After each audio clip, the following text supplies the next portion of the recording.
Hey guys, how's it going? MasterBucks here. Welcome to episode 9 of the second season with Bradford City, and we have got a big game coming up right now. We've got a big episode, hopefully. This is, of course, a game against the team I support in real life, Newcastle United, in the Capital One Cup on Legendary at St. James Park. It should be an exciting game.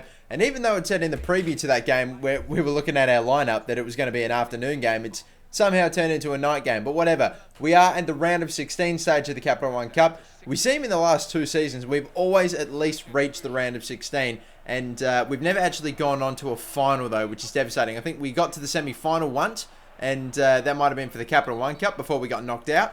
But yeah, either way, let's see if maybe we can... You never know. We've got a relatively decent team now. I give the ball straight back to Newcastle with a good shot. That's gone right to Gazzaniga, who, yeah, just throws it straight away, right down the middle. I was trying to throw it down the wing. It's gone right back in, and they've scored. Now, that time, I know I've done some dumb shit with a goalkeeper that's just passed it right to one of their players, to an opposition player, and they've scored from it. But I can guarantee this time around, that was not what I was trying to do. I wanted to throw it down the wing and score, but throw it down the wing and move it that way, but it went down the middle. Hansen with a shot, and it's unfortunately been saved by, I think, don't know if it's Tim Krul that's in goal for this one, but either way, we whip in the cross. Or no, they whip in from their corner. Gazzaniga put in goal, can't deal with it either. So that's unfortunate, and now we're 2-0 down. But you never know, we might possibly still be able to get something from this game. That's a good little through ball. Hansen's there, not a lot of pace behind this run. No one's in the box. Hansen's the one that's meant to be there. Darby will whip in a cross. It's a stunning cross. What a delivery. DeVita's on the end of it. Nah, son, that's unbelievable.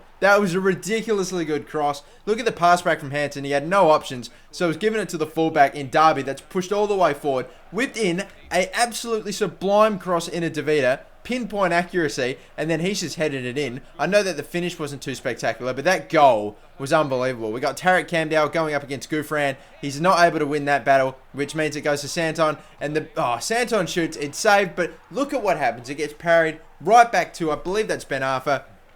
And after getting a goal back and only being one goal down, we've now just conceded right away again. But hopefully we can still get something with Pinto on the ball now. A good little stop with the cross into Hansen. Gets his head onto it. This time it's saved by their keeper. I'm sold that it's got to be Krul now because he's had a very good game so far for Newcastle. Doyle's going past one. Done well. He's going past the second one. Nutmegs him. Has the shot. And he's put it off target. He's taken it over the top of the crossbar. And still we're moving it on now. Benzia's got this ball. Still trying to pierce through the gap. Benzia whipping in across at some point. Yes, he does. No, he tries a shot. And it actually got saved toward Danny Pacheco. But the reactions, I just wasn't aware to it. And we just give the ball up straight away again. And now they're on the attack. And with very little time left to go, Marvo was sent through Doumbia. There's such a massive gap. How has he been allowed to do that? Another pass. The shot from Marvo is saved. It's a corner. Oh, it's just falling apart now at the moment. But either way, still going. Gouffran's there. It's 3-1. We've only got 2 minutes to stop this time. It's not going to happen for us this time around. We can at least try to defend, at least, and stop one more goal. Apparently not. Nah, we concede a fourth. A fourth against Newcastle in Legendary. Very disappointing, and that's pretty much it. That's the end of our Capital One Cup, which, yeah, it's unfortunately, what can you do? Not a very good game from most of my players. I wasn't rocking my strongest starting 11, as you can see, but still expected hopefully something a little bit better than that, but what can you do? Anyway, we're just going to have to get on with it. The votes for that game, I've given 1 vote to Darby with a fantastic cross that led to our only goal. 2 votes going to DeVita, who was the goal scorer, and 3 going to Hansen, who, despite not being able to get on the scorer sheet, was very, very good. I thought he just was, he was one of the higher ratings as well from FIFA 14, but that is the end of our run in the Capital One Cup. Pretty unfortunate, pretty disappointing, but at least for now, we're just until around about the January transfer window. We've only got league games. But anyway, before we get into this upcoming game against Burnley, let's go through the J-Bucks Medal monthly update for October now. All the games played up until the end of October. And let's start it off, as we do, with the top 5. And here they are. We've still got Aaron Moy leading at the moment on 17 votes, which is very good for this point of the season. We've got Hansen on 12, Krishantis on 11, and Danny Ward and Yates tied 4th with 9 votes each. And as we have a look at the rest of the votes, we've got Matthew Sporanovic on 8. We've got Benzia, Collins, Danny Pacheco, Darby and Doyle both on 5. We've got 4 votes going to Bates and Meredith, 3 to McLean and Reed, 2 votes going to DeVita, Jones and Pinto, and 1 vote rounding it all up with McArdle, McGowan and McHugh all on 1. And this is after 19 games played. For Aaron Moy to have 17 votes after 19 games is a blistering start to his season. So that's how we're going after the first, I'd say, 3 months or so. What, August, you normally have the most of your games. There's no real games in July apart from a couple of friendlies. But yeah, here we go. Now, let's continue on. We've now got a rainy game, which should be fantastic against Burnley because I fucking love playing in the rain. I love playing in the snow even more. But anyway, as you can see there, we're 9th at the moment. We did have a slight little decline in the previous episode where we didn't really get good results. And the poor thing about that was that we weren't playing the best of opponents either. We did play like West Bromwich Albion, who are, I guess, pretty good. But look at this. Aaron Moy, the leader at the moment of the J-Bucks medal, he did get through something into Cruciantis, but he couldn't finish it. He was being pushed and pulled and all that sort of stuff. And a brilliant little flick on from, I believe that was Ward, into Aaron Moy. And again, he syncs up with Cruciantis and sends him through. But he's being chased by Wallace. Tug of the shirt, still no free. Whipped in that cross. Moy's there. Tried to get the header, but he's just not tall enough and he didn't jump. He didn't get in the proper position for it, but Moy and McLean, I was going to send through McLean. I thought it was quite obvious, but it's actually gone to the player out on the wing. I have no idea how that's happened, but somehow now, apparently Burnley have ended up with the ball, and this is an unbelievable... Nah, fuck that. No, that's bullshit. That's a stupidly good pinpoint cross. I don't even know why I didn't even put in a replay there, because that was a absolutely dumb pinpoint through ball into one of their players. Ward with the shot, and it's falling to Jones. Jones has still got the shot. It's getting blocked. Every single shot will get blocked, and still nothing there. And now we've only got about 10 minutes left to go. I make the tackle. I made the tackle. I didn't get the ball, and Collins comes out absolutely steaming through and grabs the ball. Nothing obviously must have come from that attack, though, because Burnley had the shot, and it was trying to get into the top right-hand corner.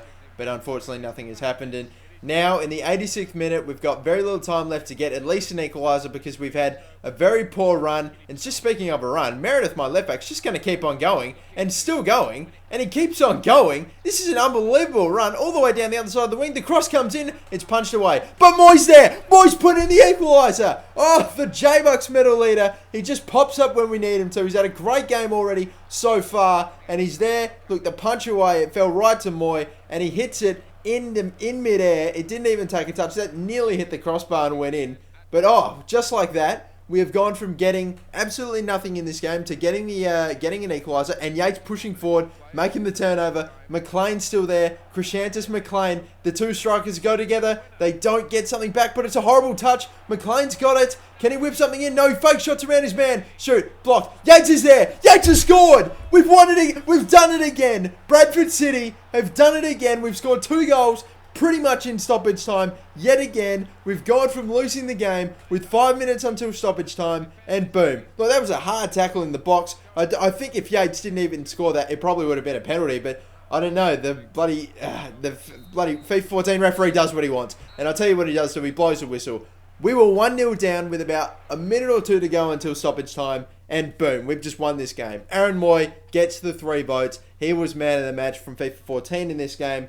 But who were the votes in that game that I gave out? I just cannot believe we've done it again. Bradford City, we're just the team that comes back and finds a way to win. Now let's have a look. We got 1 vote in this game going to Matthew Sporanovic, 2 votes going to Yates because he was influential, scored the winning goal, and 3 votes going to Aaron Moy, who did score, of course, the first goal, the equaliser, and was just sublime and just was playing all the through balls and just was everywhere.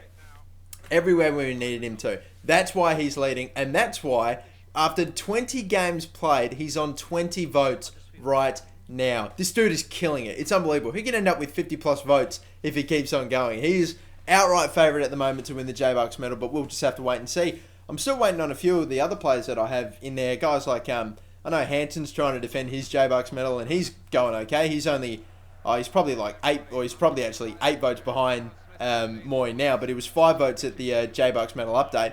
And yeah, we've got a few other players that I'm surprised haven't been really doing too well. We've of course got Yassine Benzia, who just has not been getting a lot of votes, which is disappointing. But again, he's just not really... I know that he's meant to be a really good player in the future, but he's just not really doing well at the moment, and it's kind of annoying. But yeah, he's not getting a lot of votes at the moment. Hopefully he can start pulling his head in. And as well as that, Danny Pacheco, I would have thought that he'd be getting a ton of votes right now, but at the moment, he just hasn't really been putting in the games. But anyway, I believe that little Burrow player just there before playing a beautiful back heel, and then the through ball, and that's just gone back. That's nearly gone in the net. I saw there was a beautiful run of play from that Jorge Enrique, whatever his name is, bloke. But anyway, Meredith, he's pushing up forward again. Reed still got it. Reed will whip in a lob through ball at the back to Pinto. Tried the volley, and that is nearly going to run out. That's a horrible attempt at a volley. That nearly hit the corner flag. That was closer to the corner flag than the actual goal. But again, we've got Hansen and Benzia. This time they're going forward. Benzia's got the pace. It's an awesome through ball in from Hansen. And Benzia's just taken a beautiful fake shot, gone around his man and scored. And that's expertly finished. Well done. Great stuff, Benzia. Finally, he hasn't really been scoring a lot of goals, and that is horribly dealt with by the defender. Benzia's got the ball now. They're out the back. Doyle will whip in across. Is it Hansen? No, it's not. Danny Pacheco's there for a shot. It takes a deflection. They kick it away. Surely there's not enough stoppage time. It's a poor pass. They nearly get the ball back. Davies is there, and that's the end of the game. All right, 2 wins now. Fantastic. We didn't have to come from behind to win this game either. Benzia was able to get the ball and do a beautiful little fake shot around his man and score it after a lovely through ball from Hansen. And yeah, Benzia, the man that I was only knocking during the commentary of this game, goes and gets the 3 votes. But anyway, who did I give my 3 votes to in this game? I'm going to give 1 vote in it to Doyle. I'm going to give 2 votes in it to Benzia, because apart from scoring that goal, he really didn't do an awful lot more. I know he got a good rating, but that's normally what happens when you score the only goal. And I'm going to give the 3 votes to Reed, who of course got only a 6.7, which I was surprised about. But he was influential, and I don't know if you saw much of him in the highlights package there of that game, but he was very, very good in that match as well. And this is what I love to see, when you've got a good week-long break until your next game, and it's fantastic. And, you know, if you're not absolutely dominating in the cup competition and you go all the way to the finals, then you don't normally get to see a lot of those week-long breaks, especially when you're in the championship and you're playing like 46 games in a season. It's stupid. And now, we actually do get one of those breaks, and I should be able to rock my strongest starting 11, which is awesome. And have a look at this. We've gone from being 9th, 2 wins later, we're now 7th. So, you know, if this was a little earlier in the season, we would have got 6 points from 2 games and would have jumped up at least 5 spots, but unfortunately not to be. But anyway, this is a good through ball again. Played into Benzia, who was shot. It was saved. It falls to Crescentus, and he's headed it in into an empty net. Still a difficult shot, but he's been able to put it in. And again, we might be able to go forward, maybe be able to score. It's another good pass. We're playing, of course, Sheffield Wednesday again. That's an awesome little lob through ball, and that's just dinked over the top of my defender perfectly to one of their players, and he's just been able to put it in the back of the net, which is oh, well, what can you do? Danny Pacheco on the ball. He's being surrounded by players, but he dodges and weaves and goes past one and goes past like 2 or so players. Eventually gets a shot, but it's blocked, which is quite devastating. And still moving on here. Benzia, we've got a great run here from Danny Pacheco, who's seeing a lot more of the ball nowadays. Has the shot, and that's the goal. I think that's actually come off at the top of the crossbar. We get the replay here. It's gone very close to the keeper. It has indeed. It's bounced back in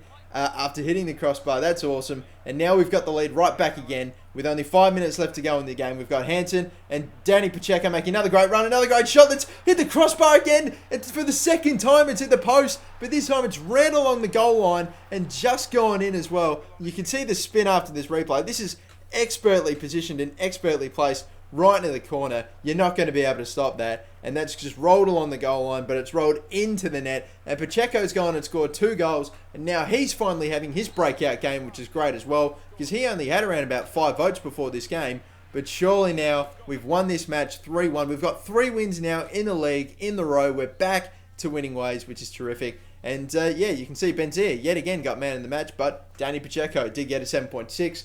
But what about the votes for that game? I'm going to give 1 vote to it, Crescentus. He was very good as well. Did get substituted off. I've got 2 votes going to Benzia and 3 votes. Man of the match, Danny Pacheco. Yep. So he's finally got, I believe, his first 3 points or his first 3 votes in this season, which is good to see for him. And yeah, we'll see if we can keep putting on some great performances like that. But anyway, that's it for me, guys. We've got a game against Millwall coming up soon. We are now 4th at the moment. We've gone from being 7th to being 4th. I'm not even kidding. You didn't get that good a look at it. But we've now gone from being 7th to 4th, which is awesome. And you can see here, unfortunately, not good news. Gazaniga wants to leave, which is unfortunate, but we'll touch on that in the next episode. Thank you for watching this one, guys. I'm your host, Game of the MasterBucks. Peace out. Bye-bye.